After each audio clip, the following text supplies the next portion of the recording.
Innovative, creative, artistic, cultural, sustainable, inspiring, dynamic, diverse and open to all in Western Sydney. These are the Water in the Landscape cultural projects. There is a very special cul-de-sac in Bonnyrigg Town Centre in Fairfield, namely Bibby's Place. This short street is unique in its diversity and home to 3 places of worship, business and people from all corners of the world. Crossing Waters, a project run by Fairfield City Council, enabled this super diverse community to design its own public space in a water-sensitive way, topped off by a great street party. The best thing about being involved in the Crossing Waters program is knowing that we're having some input that will affect the final outcomes. Only 48 hours to produce a quality short film around water in the landscape. Could you do it? They did. 15 teams took up the challenge and entered Australia's first green short film competition, 48 Green Hours Film. They had to write, shoot and edit a film within 48 hours. And boy did they rise to the occasion. The icing on the cake for winner Blatant Labs was that their film was screened at the Cannes International Film Festival this year. Do you remember walking to the lake and then very casually flicking your cigarette into its water? That was only once. 7 beautiful, heartfelt and also funny digital stories about water, life and new beginnings from recently arrived migrants and refugees. Information and cultural exchange at Parramatta worked with participants from Sudan, Iran, Sri Lanka, Bhutan, Egypt and Afghanistan to help them tell their stories about water in their home countries and Australia. Whoever knew water could be so different in different parts of the world. The fabulous crew of ONYX management was present at different Water in the Landscape events to interview participants and create vox pops. Documenting places through CrowdTV was a world's first. The brave project team from UTS's Institute for Sustainable Future and Australian Documentaries threw open the doors to the Western Sydney community to come up with a documentary about water.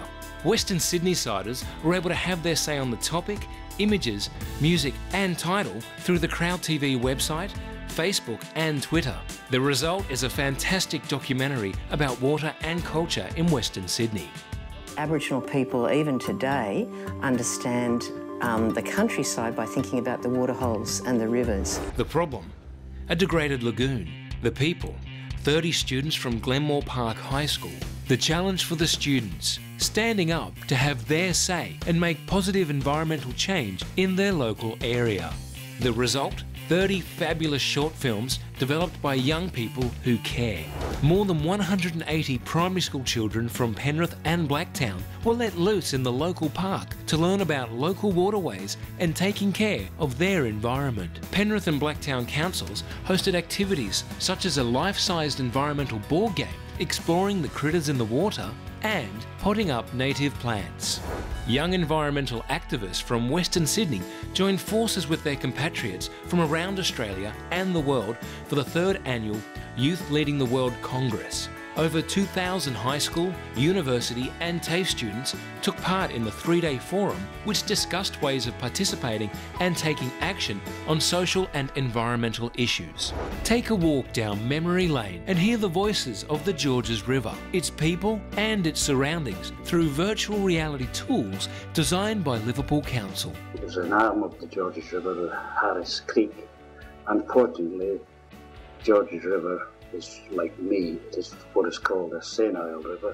Drumming and dance sensation Hands, Heart and Feet danced their way into Western Sydney's hearts through their humorous and enriching performances, which brought to life a water-related story close to our hearts. Western Sydney students had the pleasure to meet Sharpie, Snog, Gnarly and the terrifying Oiler when they received Holroyd Council's Waterwise trading cards. 10 marine life monsters came to spread the message about water pollution and sustainability through this set of seriously cool trading cards. Didn't think a wall could come to life? Think again. At Blue Mountains Grammar School, that's exactly what happened with their vertical garden, where students can now study plants and mini beasts in their very own playground. How is the water close to you? Is it a physical location, a creek or stream nearby, or does it also have a personal connection? Do you feel enriched when you walk or spend time near your favourite waterway? Groups of people came together to explore this concept with words, paper, scissors and glue to make their own homemade book highlighting their connection with water. Annie Bolitho's The Water Closest to You brought personal water stories to life. At Auburn Community Development Network, they are thinking outside the square, brightening up Auburn Central by creating artwork using junk thrown into the local creek. And because nothing beats a good cuppa, they're throwing in a pop-up tea salon as well as a place to connect, learn and talk about water in their local area. Take the stunning Georges River, the beautifully diverse Bankstown community and a pinch of art. Shake them up and you've got Crosscurrents, a vibrant riverbank festival which showcases all that is good about water and culture. An iPhone app, a computer game and South Creek. Anything goes when you're designing your own interactive web resources for kids and teachers to use in classrooms across New South Wales. Students from Kingswood High School teamed up with Greening Australia to not only learn about the ecosystems in South Creek, but also to develop web resources based on their work at the creek. Growing fresh produce smack bang in the middle of Western Sydney, sounding like a fairy tale, CABRAMATTA Community Centre thought differently. Together with Fairfield High School and Hoxton Park High School, they created two little oases in suburbia, training students and refugees to become the next generation farmers to be growing organic fruit and veggies sustainably.